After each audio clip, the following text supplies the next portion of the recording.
سبيل الدموع سبيل مريح تنهدى يا صاحي كي تستريح وبث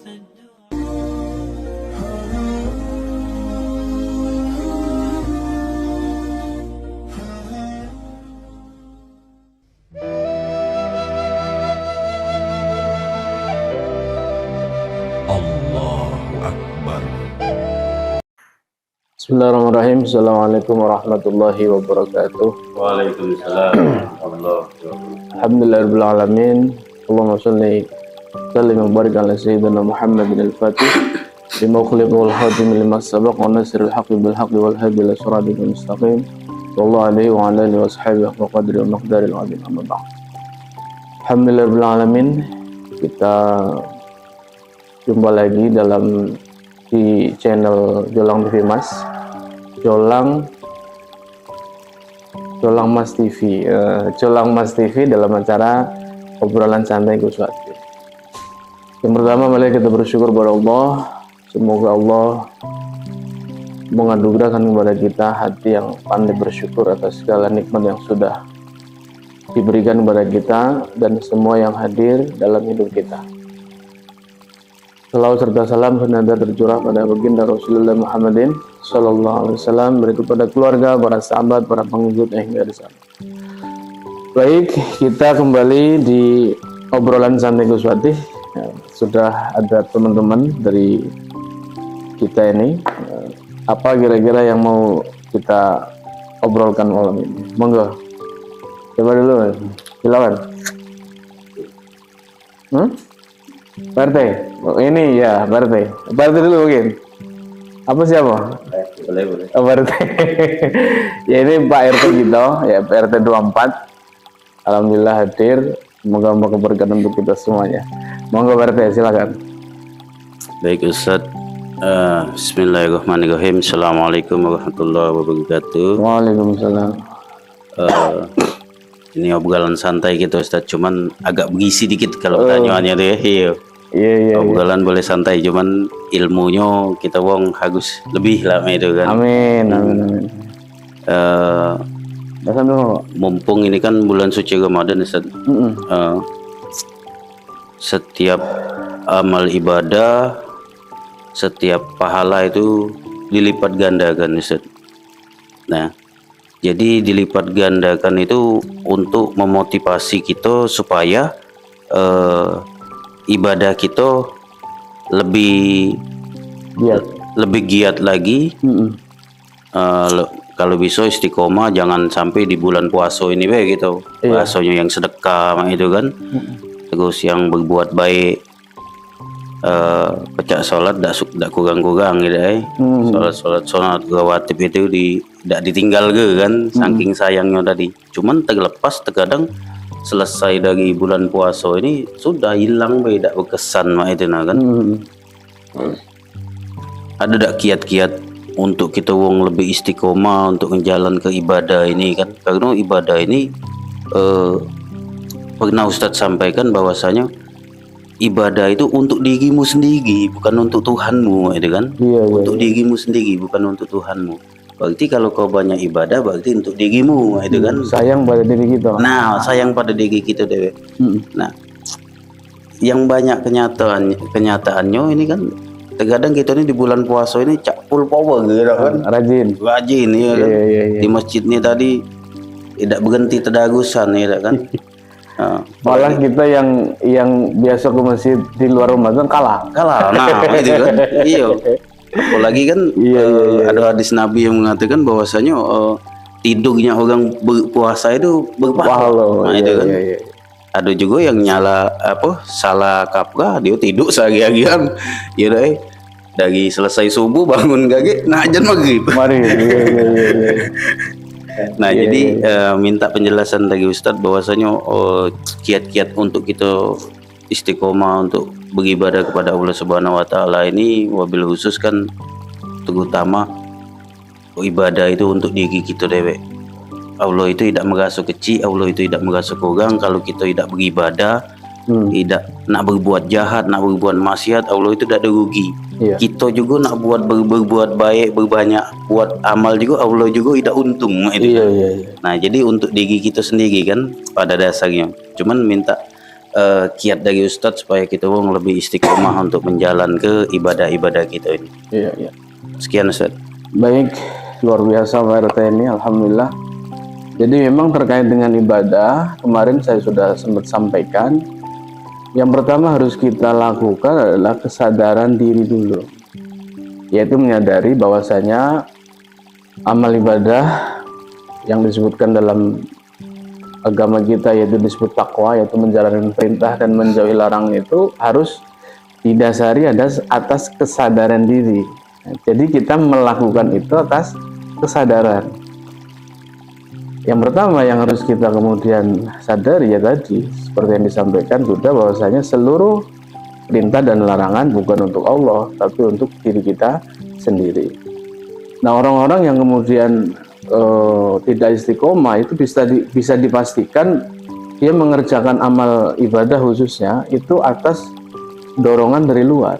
Iya, dorongan dari luar itu mengharap sesuatu dari apa yang kita lakukan. Misalkan puasa, ya kita kepengennya pahala. Sholat juga kepengennya pahala atau surga atau dihindarkan dari neraka. Itu kan sebenarnya alasan kenapa kita beribadah yang didasari atas dasar dorongan dari luar, yaitu kepengen balasan dari apa yang kita perbuat. Nah, itu saya pastikan kalau kita kemudian mengamalkan khususnya ibadah yang dimotivasi oleh dorongan luar, itu akan tidak istiqomah. Nanti kalau kita lagi mungkin tenang, damai, uang banyak, ya kan, berasa ya kan, semangat, ya kan. Kalau kita pas lagi buntu, banyak masalah, ya kan, istri cerai di rumah, itu kan down. Saya pastikan dia akan terganggu dalam hal ibadah karena dorongannya dari luar. Nah, orang-orang kemudian yang istiqomah, maka dia menjalankan ritual ibadah itu atas dasar kesadaran. Walaupun dia kemudian tidak ada iming-iming pahala surga atau dihindarkan dari neraka, tapi atas dasar kesadaran dirinya, maka dia akan tetap melakukan itu karena sadar bahwasanya apa yang dilakukan bukan untuk siapa-siapa, tapi untuk kepentingan kebaikan diri kita sendiri. Nah, yang jadi pertanyaan kan gini, apa kemudian yang bisa kita sampai pada kesadaran itu? Kan itu yang kemudian jadi pertanyaan. Berarti kita sudah tahu melakukan yang istiqomah harus atas dasar kesadaran. Nah, pertanyaannya adalah bagaimana kita supaya mencapai kesadaran itu? Maka memang tidak lain tidak bukan kita harus mengenal Allah secara hakiki, gitu. Nah, itu makanya kita harus terus belajar, terus berguru, gitu ya. Itulah jalan, karena dalam proses mengenal Allah perlu jalan. Nah, jalannya kita belajar, jalannya kita berguru, itulah jalan supaya kita bisa sampai mengenal Allah. Itu kenapa ada dalam Al-Quran itu mengatakan, barang siapa yang menghendaki perjumpaan denganku, maka akan datang waktunya. Berarti orang-orang yang kemudian terus ada kehendak mengenal Allah Subhanahu wa Ta'ala secara hakiki, maka saatnya akan datang, sehingga nanti Allah akan mempertemukan dengan sebab-sebab atau orang-orang yang menjadikan dia kenal Allah secara hakiki, gitu. Karena kalau kita sudah mengenal Allah secara hakiki, maka kita sudah bisa manunggal atau melebur atau menyatu dengan Allah, yang otomatis kita bisa mengingat Allah, gitu lah. Nah, kalau sudah bisa mengingat Allah, maka jelas Allah bizikrillahi tatmainnul qulub. Tidaklah kita mengingat Allah kecuali hati kita akan tenang, akan damai. Dan posisi orang yang kemudian sudah mengenal Allah itu tidak ada kemudian naik turunnya iman, justru akan semakin naik, karena setiap saat kapanpun dia ingin kemudian berjumpa dengan Allah, maka berjumpa, sehingga manunggal. Nah, manunggalnya itu adalah menjadikan dia imannya terus-terusan dalam posisi yang stabil, bahkan terus naik. Nah, bab iman kemudian ini akan berpengaruh terhadap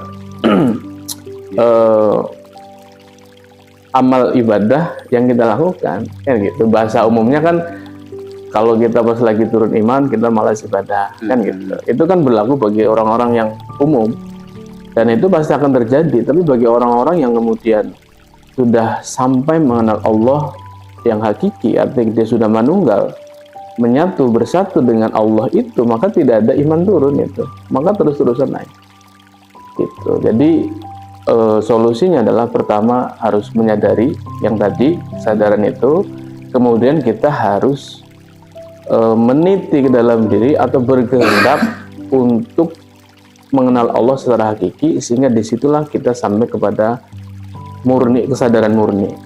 Nah, kesadaran murni itulah kita yang harus kita targetkan gitu. Jalannya ya kita harus ada kehendak dulu, kehendak dalam hati untuk mau mengenal Allah secara hakiki gitu. Tapi kalau di sini istilahnya itu tidak peduli, yang penting aku menjalankan ritual ibadahnya saja, maka ya Allah juga tidak akan menghendaki untuk mengenalkan dirinya kepada kita gitu. Jadi langkah awal kalau sudah beribadah, melakukan ibadah, maka sadari itu untuk diri kita, dan terus untuk menyempurnakan adalah kita harus berkehendak untuk bisa mengenal Allah itu secara hakiki. Maka begitu kita sampai dipertemukan oleh Allah dengan wali, namanya sekarang wali yang mursyida kan, ya kan, wali Allah yang kemudian dikasih wewenang untuk mengenalkan seorang hamba kepada manusia yang dikehendaki Allah. Nah, kalau kita sudah ketemu, itulah puncaknya, kita mencapai pada kesadaran murni. Disitulah kita akan bisa menjalankan ibadah itu secara istiqomah. Saya pastikan itu, karena dia tidak lagi teriming-imingi atau terbuai oleh pahala, oleh surga, oleh hindar neraka. Bukan, karena surga yang sejati adalah Allah itu sendiri. Pahala yang sejati adalah Allah itu sendiri, gitu.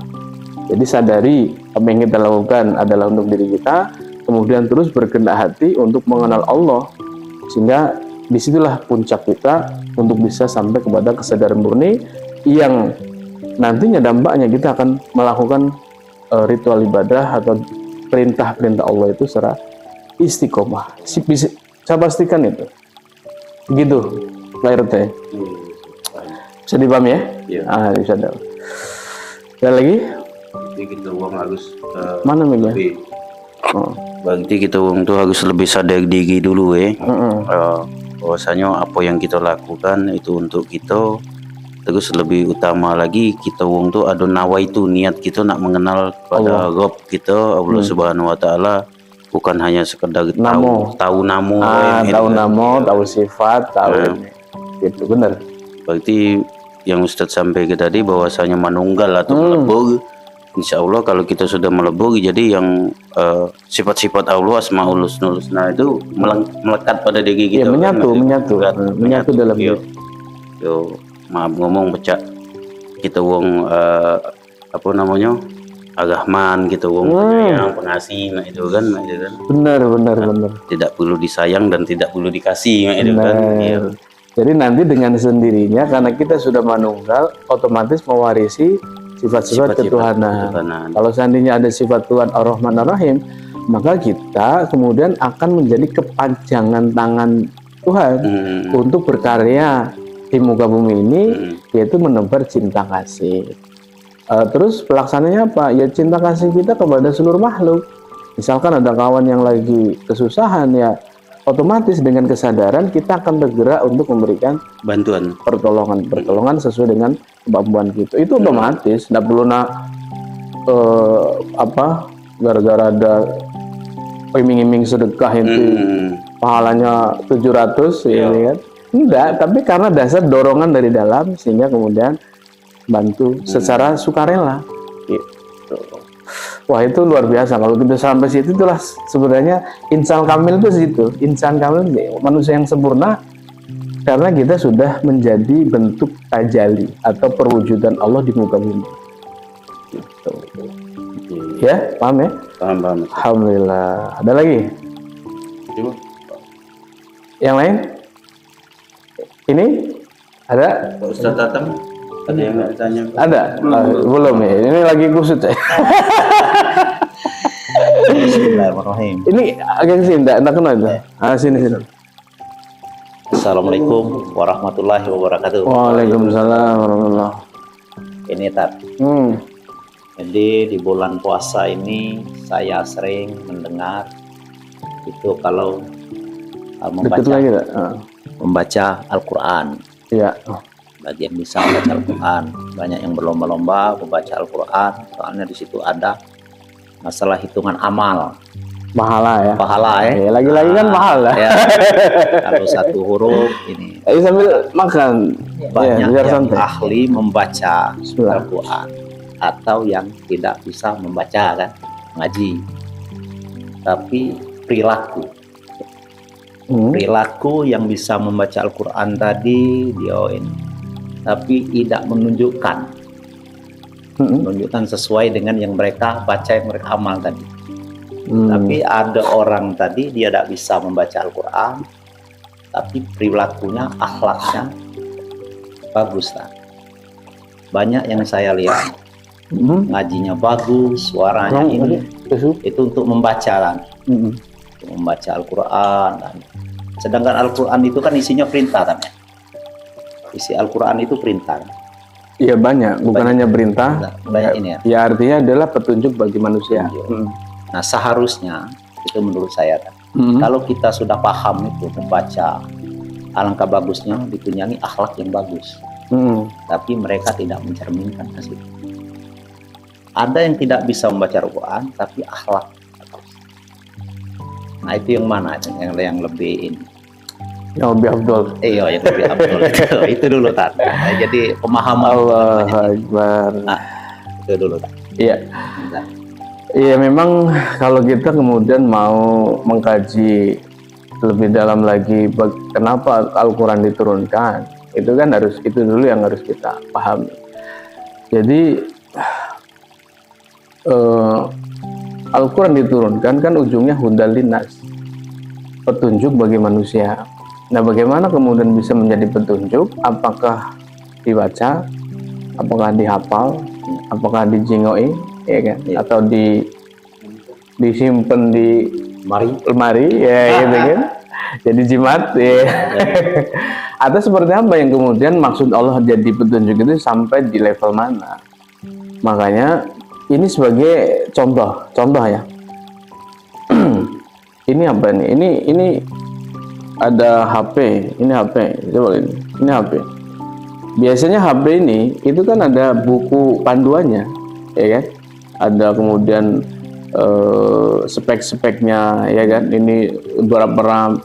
Dan kemudian kalau memang ada nanti yang dia lengkap lagi, di situ kan ada bahasanya tuh petunjuk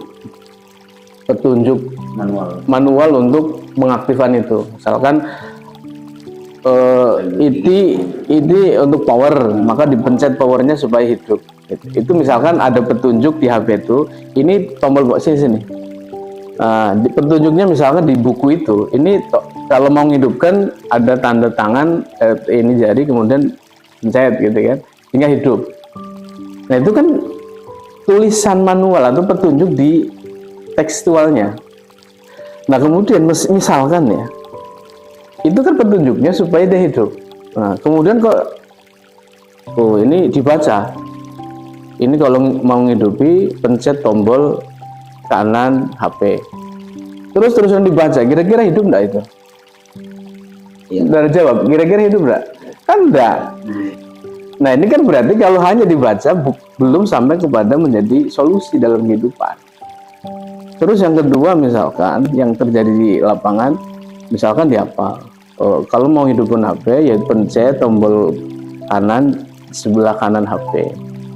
Nah kemudian kok dihafal? Kalau mau hidup HP pencet tombol kanan di sebelah kanan HP. Terus dia hafal tanpa kemudian action.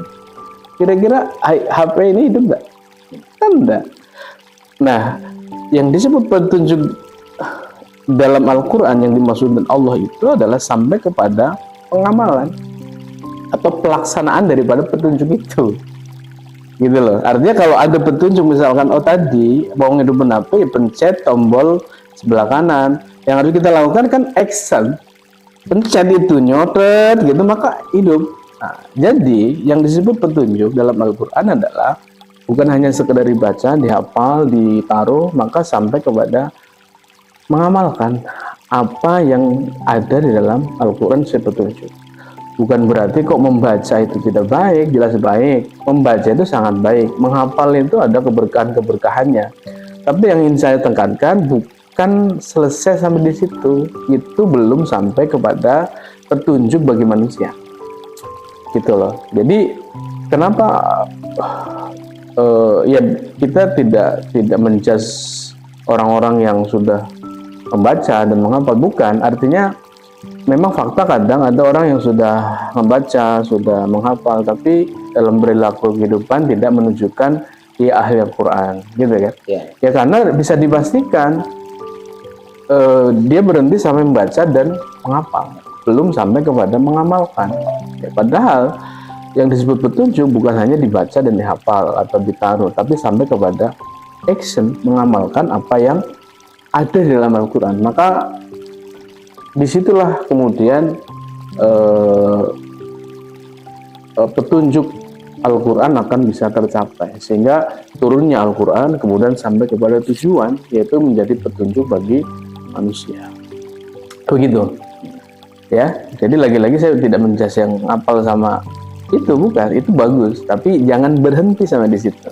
Itu lanjutkan untuk mengkaji apa yang dibaca, kemudian memahami, yang kemudian puncaknya adalah mengamalkan, gitu, mengamalkan apa yang ada dalam Al-Quran itu. Maka itulah menjadi petunjuk kemudian, sehingga nanti akan sinkron apa yang dibaca kemudian sesuai dengan perilaku, karena dia mengamalkan.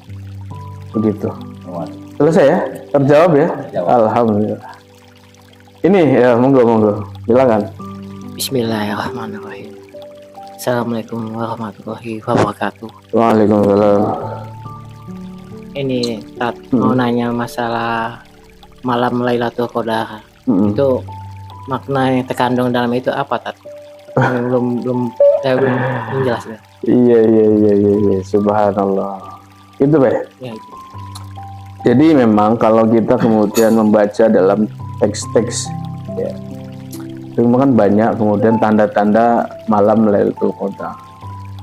Yaitu ada juga orang yang testimoni begitu melihat malam Lailatul Qadar, melihat bulan yang terang benderang.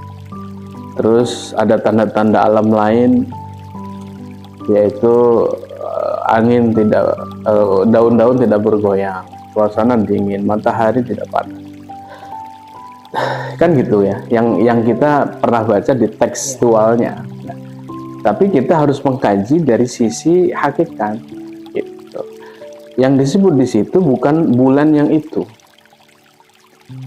Yang disebut dimaksud dari teks tadi atau tekstual tadi adalah bukan yang matahari itu, gitu. Tapi adalah matahari bulan dalam diri. Karena kalau kemudian nanti ya orang-orang yang sudah belajar meniti ke dalam diri, sehingga kemudian ketemu seorang guru yang bisa mengantarkan kenal kepada Tuhan secara hakiki, maka saya pastikan dia akan melihat alam semesta dalam diri. Saya pastikan gitu. Dia melihat semesta dalam diri, melihat planet-planet, melihat bintang-bintang, melihat bulan yang terang, dan melihat puncaknya dalam matahari yang tidak menyilaukan. Nah, dikala kemudian seorang manusia, ini manusia, bukan ini tidak kemudian hanya bagi keyakinan tertentu, ini bagi seluruh manusia. Malam Lailatul Qadar secara hakikat, garis bawah ini, jangan nanti jadi perdebatan. Menurut sudut pandang hakikat, Lailatul Qadar ya hak untuk seluruh manusia, untuk bisa meniti ke dalam diri sehingga dia sampai melihat pertama semesta dalam diri, bukan semesta yang itu, bintang-bintang dalam diri, bulan dalam diri, dan matahari dalam diri. Itulah awal-awal kita dikenalkan oleh Allah sampai kepada nanti Allah mengenalkan dirinya. Sehingga disebut nanti itulah manunggal Allah Gusti, atau melebur atau menyatu dengan Allah. Disitulah kita bisa mengenal Allah secara hakikat. Nah, kalau kita bisa mengalami Lailatul Qadar itu, nah itulah Lailatul Qadar yang sejati, yang dimaksud Allah Subhanahu wa taala. Nah, kalau kita mencari kemudian Lailatul Qadar yang tadi, kita tiap malam jengok bulan mana gitu. Ya enggak akan ketemu itu. Atau angin supaya daun-daun enggak bergoyang. Ya sampai kiamat juga enggak bergoyang, tetap bergoyang gitu. Karena itu sudah hukum alam. Itu tetap. Nah, kalau kita hanya mengkaji dari segi apa adanya, itu tidak akan ketemu. Maka Lailatul Qadar sejati adalah Lailatul Qadar jalannya mendidik ke dalam diri, kemudian kita bisa mengalami itu, bisa melihat bintang, bulan, dan matahari dalam diri sebagaimana yang dialami oleh Nabi Ibrahim dalam pencarian Tuhan itu kan. Kan Nabi Ibrahim melihat bintang, oh ini cahayanya Tuhan, gitu. Ternyata bukan.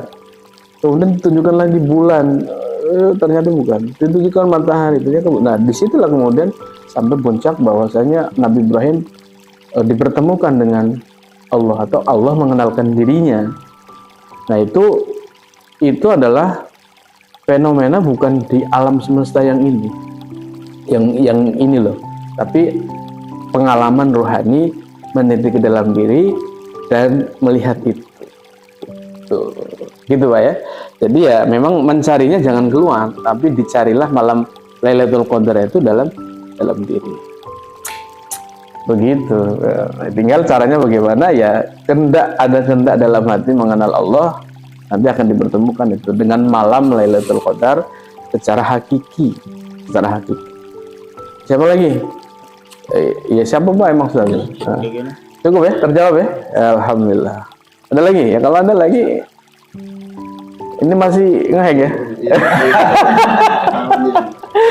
Ini denger gue sih malah ya, dan apa masih nge-hack ini. Ya tak apa-apa.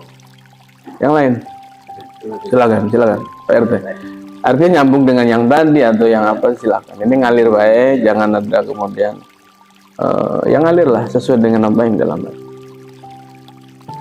Nah, baik Ustaz. Nyambung pertanyaan Joni tadi ya, yang masalah kita wong tetap istiqomah tadi kan. Caranya kan kita tahu kan, bahwasanya kita wong harus sadar diri kan. Sadar diri awalnya. Terus kita wong terus mengenal Tuhan gitu. Iya, mengenal Tuhan. Bukan hanya tahu nama Allah itu kan, tapi harus kita mengenal Tuhan kita melalui sifat-sifatnya, dan juga kita wong banyak bertanya sama guru-guru gitu kan. Iya. Nah, terus Ustaz, di sini Joni nak tanya lagi, di bulan puasa ini Ustaz. Terkadang Joni itu ada, bukan tidak setuju ada bahwasanya sepandu atau tulisan yang mengatakan bahwasanya cak wagung-wagung itu kan, bahasanya disuruh tutup untuk menghormati orang yang berpuasa gitu kan. Padahal sebenarnya kalau nak kita kaji dari ayat Al-Quran surat Al-Baqarah itu kan, bahwasanya Allah itu memanggil wong-wong yang beriman untuk melakukan berpuasa itu. Bukan berarti wong yang tidak puasa itu tidak beriman, ya, benar. Tapi dia wong beriman cuman tidak bertakwa kan, gitu kan. Nah, dengan panggilannya untuk saum ini tadi, untuk kita wong puasa ini tadi, bahwasanya kita wong tuh dinilai Allah tadi, kita wong ini memang lebih bertakwa ketimbang yang tidak berpuasa, gitu kan. Nah, jadi menyikapi ini ya, kita wong jangan sampai salah kaprah atau jadi kontroversi kan, masalah bahwasanya hormati yang berpuasa itu kan. Ya memang sih ada bagusnya Ustaz. Memangnya ada bagusnya, bahwasanya jangan terlalu vulgar itu kan.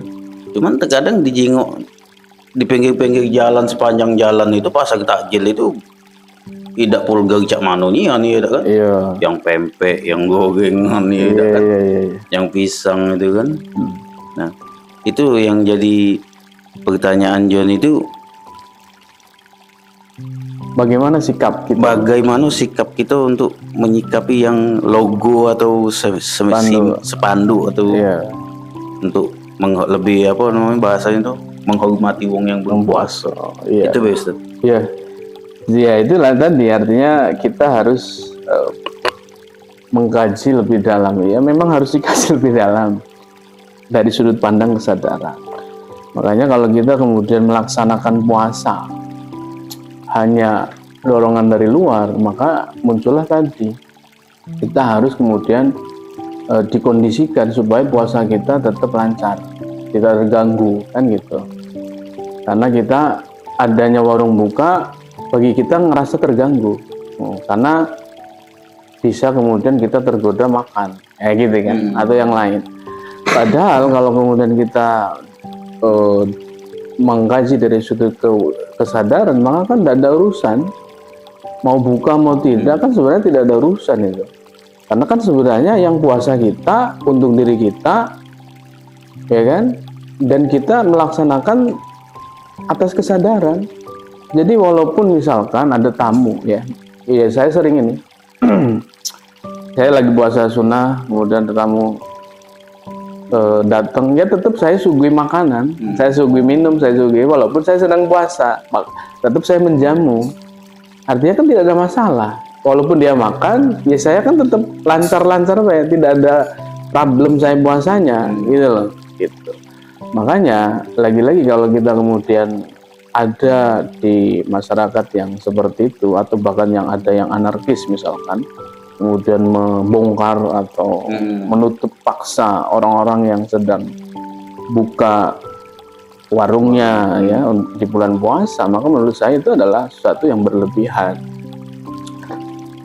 Artinya apa yang kita lakukan belum atas dasar kesadaran. Intinya makanya itulah sangat penting kita melaksanakan apa yang kita lakukan, termasuk hal ibadah, itu atas dasar kesadaran. Intinya di situ dulu ya. Makanya kalau kita sudah melakukan dari dorongan dari dalam, maka tidak ada urusan apa-apa yang di luar diri, tidak ada urusan. Mau buka warung kayak mau apa kayak gitu kan, mau makan di depan kita, tidak ada masalah sebenarnya, gitu loh. Itulah kemudian kita harus sadar lagi, menjalankan ibadah puasa di bulan suci Ramadan itu atas dasar kesadaran. Ya memang bagi yang buka warung buka itu juga kan harus tahu diri juga. Artinya apalagi kita di Indonesia itu kan kental dengan norma-norma gitu ya. Artinya bukan atas perintah kita ingin dihormati, tapi kesadaran si yang buka itu minimal ya bagaimana kemudian tidak terlalu vulgar, bener tadi itu loh. Tapi kalau kita yang kemudian menjalankan meminta dihormati, maka menurut saya itu adalah ya apa yang kita lakukan belum sampai kepada kesadaran gitu ya, gitu ya. Jadi posisi kita yang melakukan, kalau kita sudah atas dorongan kesadaran, tidak akan terganggu oleh hal-hal yang di luar. Tapi kemudian yang seandainya sekarang ini posisi kita adalah yang buka warung itu, maka ya kita kemudian sadar diri juga gitu kan. Walaupun memang ya ada yang buka, yang tidak, ada yang tidak, tapi atas dasar kesadaran juga, tidak terlalu yang vulgar. Nah kalau dari masing-masing ini ada kesadaran ya aman-aman baik gitu ya. Kan gitu kan. Apalagi kejadian yang anarkis tidak akan terjadi itu, karena masing-masing sudah dalam kesadaran. Memang kesadaran itulah kita harus mengkaji, belajar bagaimana kita menjadi orang yang sadar gitu. Soal kita mana Amit?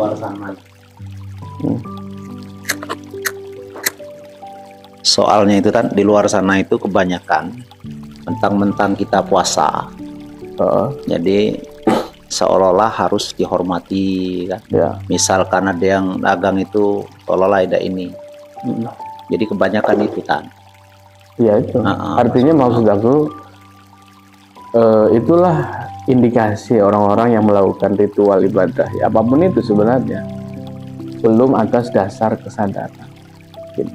Sehingga terganggu hal-hal yang di luar diri.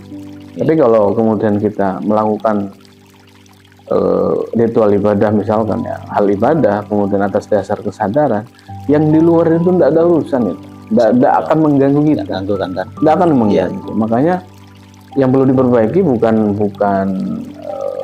tidak bukanya itu, tapi yang harus diperbaiki adalah sadar diri kita adalah yang harus diperbaiki, bukan warung buka atau tutupnya gitu, tapi harus kesadaran diri kita yang harus diperbaiki, bukan warungnya.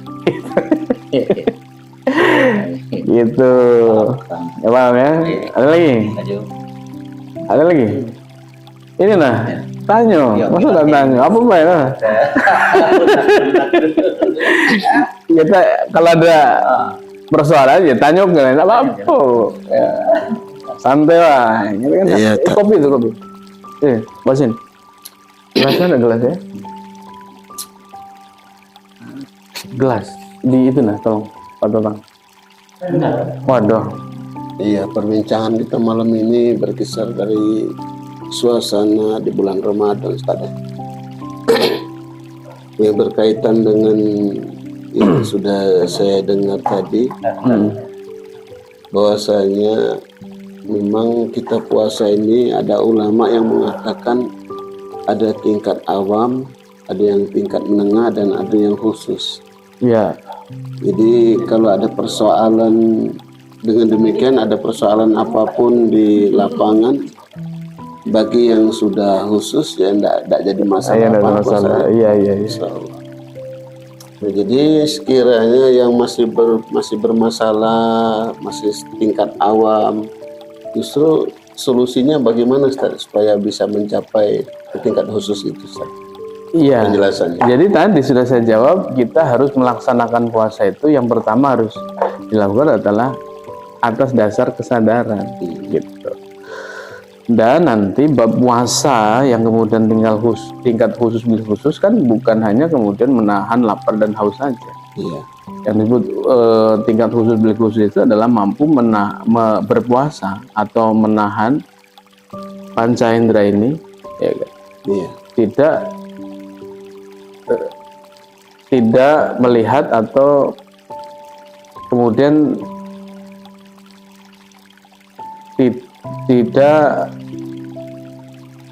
terpaut kepada selain Allah. Itu. Jadi indera kita,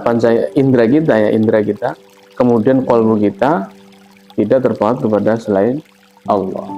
Dan itu hanya bisa dilakukan. Nah, saya pertegas lagi, itu hanya bisa dilakukan bagi orang-orang yang sudah tahu jalannya dan tahu caranya. Makanya itulah sebenarnya kalau yang model khusus itu sebenarnya adalah bukan puasa menahan lapar dan haus sebenarnya. Ini saya buka sedikit ya. Tapi itu adalah satu laku seseorang yang kemudian mampu menjadikan indera kita dan qalbu kita tidak terpaut kepada selain Allah. Karena pada saat melakukan laku itu, saya pastikan seluruh indera kita off, sampai anggota tubuh kita off. Jangankan kita nak ngelihat apa-apa, kita misalkan nyubit uang pada saat kita saum yang itu gitu, atau puasa, kalau bahasa yang mudah di puasa yang itu, maka kita tidak bisa apa-apa. Dan yang kita saksikan ya tidak lain adalah Allah itu sendiri. Jadi qalbu kita sudah menyaksikan apa yang kita lihat itu adalah Allah, tidak ada yang lain. Itu makanya itu bukan sebenarnya, kalau hakikatnya nanti yang saum ini saumnya, saum yang itu adalah yang khusus adalah bukan terkait dengan menahan lapar sebenarnya, tapi adalah mengkondisikan panca indera dan qalbu kita hanya manunggal atau terpaut kepada Allah Subhanahu wa taala, dan itu laku. Gitu ya. Nanti ini kan gambarannya. Ya, nanti harus dipecah gitu lah, karena saya tidak mungkin bedah di sini. Itu bab orang-orang yang kemudian dikehendaki oleh Allah untuk sampai kepada tingkat itu. Gitu. Makanya jalan awal yang harus kita lakukan adalah ya tadi, berkehendak hati, ada kehendak untuk mengenal Allah secara hakiki. Gitu. Luar biasa ini, dalam nggak lo pertanyaan. Luar biasa, subhanallah. Mana ngopi.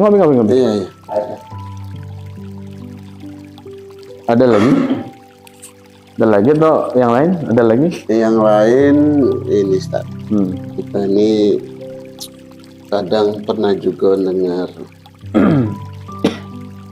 ada yang beranggapan atau ada juga pernah dengar dari Ustaz lain yang mengatakan kita itu kerja setahun dilebur dihabiskan sebulan. Ada yang memaknai dia tidak mau kerja di bulan Ramadan itu, menghabiskan duit yang dia sediakan. Jadi kerjanya cuman khusus makan tidur, dari hasil pencarian dia dikumpulin. Nah, ada juga yang memaknai bahwasanya dosa-dosa kita selama 1 tahun lebur dari usaha 1 bulan puasa itu. Jadi ada lagi yang memaknai itu tadi. Nah, bulan Ramadan kumpul duit, bulan Ramadan tahan dia tidak mau kerja. Begitu Ustaz. Coba jelasannya Ustaz gimana itu? Iya, kalau kemudian itu memang terkait dengan usaha, ya maksudnya adalah bab finansial, bab keuangan, ya enggak apa-apa juga kan. Ada masalah. Seandainya kok dia kerja 11 bulan kemudian ngumpul karena mungkin kepengen fokus untuk beribadah, dia enggak mau bekerja.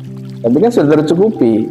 Kalau sudut pandangnya kita dari segi finansial, tidak ada masalah juga, bahkan nyaman gitu loh. Mungkin ada dia program supaya lebih fokus untuk beribadah. Ya selama itu memang tidak mengganggu dan orang-orang yang ditanggungnya setuju, ya tidak ada masalah kan. Artinya tercukupi kebutuhan pokoknya apa segala macam, terus dia ibadah, tidak lagi bekerja.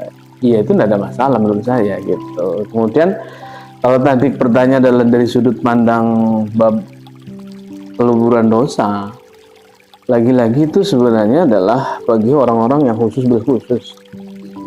Karena nanti kan kalau bagi orang awam kan faktanya banyak orang kan terjebak hanya pada ritual ibadahnya. Itu baik. Jadi dia hanya melakukan fokus kepada melakukan ritual ibadah, contoh puasa, ya dia fokus di puasa. Jadi sehingga kalau sudah melakukan puasa, ya sudah selesai menurut dia. Sudah selesai, sudah menganggap dirinya soleh. Bahkan yang bahaya kan kemudian menganggap diri paling baik, lebih baik daripada orang yang lain yang tidak berpuasa. Itu lebih bahaya. Karena itu terjebak pada ritual. Padahal sebenarnya kita harus naik lagi sebenarnya. Jangan hanya sekedar pada ritualnya, tapi dampak setelah puasa itu apa? Nah, kalau kita kemudian akhlak kita kemarin yang disebut puasa adalah nilai-nilai keluhuran dalam diri, kalau kemudian setelah puasa dan sebelum puasa sama baik akhlak kita, maka sebenarnya yang disebutkan Rasul, ya kita kan berlatih menahan lapar dan haus saja. Ya bagus untuk kesehatan, untuk kesehatan ini, untuk kesehatan badan fisik. Tapi tidak berdampak kepada spiritual gitu, karena fokusnya kepada ritualnya.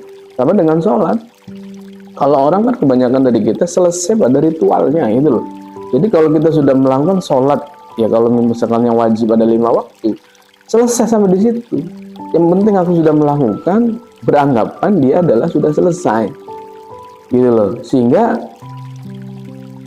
merasa soleh dengan sholatnya. Yang bahaya juga tadi menganggap dirinya lebih baik daripada orang yang tidak sholat.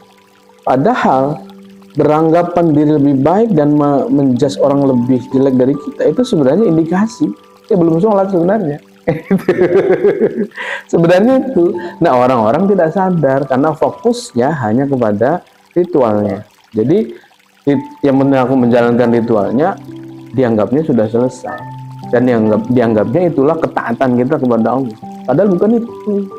Tapi dampak setelah sholat itu apa? Apa dampaknya? Ya jelas, inna sholatan tanha 'anil fahsya wal munkar. Jadi ada dampak akhlak yang lebih baik gitu. Nah itu, jadi kalau yang tadi terkait dengan peleburan, nanti ada pengertiannya adalah bukan yang puasa itu, tapi puasanya atau saumnya orang-orang yang khusus. Karena dia sudah manunggal dengan Tuhan, manunggal, maka otomatis seluruh dosanya lebur gitu.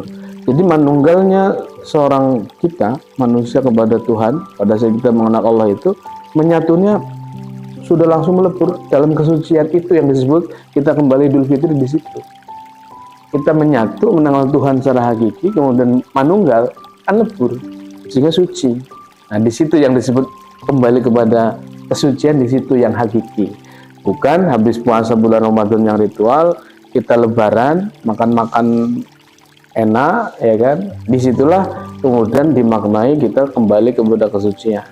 Bukan, itu kan seremonial yang kita buat kan, gitu yang kita buat. Apakah kemudian orang-orang lain melakukan? Ya tidak juga. Itu kan salah satu seremonial yang dilakukan di bangsa Indonesia khususnya. Yang seremonial lebaran kemudian harus baju baru lah, gitu kan? Itu kan di sini di Indonesia. Open house ya. Ya artinya itu tidak kemudian salah. Artinya bukan itu maksudnya yang kemudian kembali kepada Idul Fitri, tapi kembali kepada kesucian batin yang itu dampak dari kita mengenal Allah secara hakiki, atau manunggal atau menyatu dengan Allah, melebur bersih seluruh dosa. Jadi bukan harus setahun, enggak, kapanpun kita dikehendaki Allah menyatu, ya suci kita. Itu begitu ya. Nah, makanya yang harus kita sekarang ini sadari, ya kita ada kehendak dulu lah, kehendak mengenal Allah secara hakiki. Nah, karena itu jalan balik kita, jalan kembali kita kepada Allah. Itu yang disebut kembali kalimat innalillah kan, itu kembali kepada Allah. Maksudnya kembalinya kepada Allah itu sekarang ini, bukan nanti mati yang berpisahnya ruh dan jasad, bukan itu. Kembali karena kita berasal dari Allah, karena tiupan ruhnya. Nah kita kembali lagi ke jati diri lah, kalau bahasa ke jati diri gitu loh. Mana mic-nya?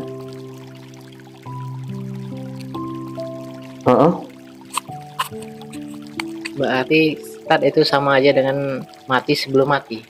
Iya, istilahnya yang sering didengar itu. Jadi kita mati sebelum mati. Jadi mati bukan mati yang lepas ruh dan jasad, tapi kita mematikan diri, Ya itu laku tadi.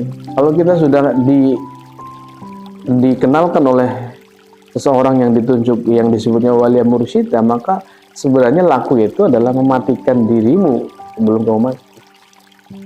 Ya itulah syarat kita berjumpa Allah, kan mati sebenarnya. Tapi bukan mati yang itu, mematikan dirimu pada saat kita masih hidup. Nah itu akan ketemu jawabannya kalau kita sudah sampai kepada tadi jalan mengenal Allah secara hakiki. Disebutnya mati sebelum mati, mematikan diri. Itu. Ada lagi? Cukup? Atau santai dulu ditutup ya? Atau gimana? Tutup dulu ya. Nanti artinya kalau itu di live lagi. Cukup ya? Ya baik, terima kasih. Semoga apa yang kita obrolkan malam ini membawa keberkahan, jadi jalan hidayah, kebaikan, ketaatan, ketakwaan kita kepada Allah, menjadi jalan bertumbuhnya kesadaran kita, dan yang paling utama adalah jalan kita mengenal Allah secara hakiki, yang itu menjadi jalan kita mewarisi sifat-sifat ketuhanan dalam diri, kemudian berkarya mengamalkan sifat-sifat ketuhanan itu, yang itu menjadi rahmat bagi semesta Allah. Terima kasih. Mari kita tutup dengan kafaratul majelis. Subhanallah wa bihamdihi, subhanallahumma wa bihamdika, asyhadu an la ilaha illa anta, astaghfiruka wa atubu ilaik. Assalamualaikum warahmatullahi wabarakatuh. Waalaikumsalam warahmatullahi wabarakatuh.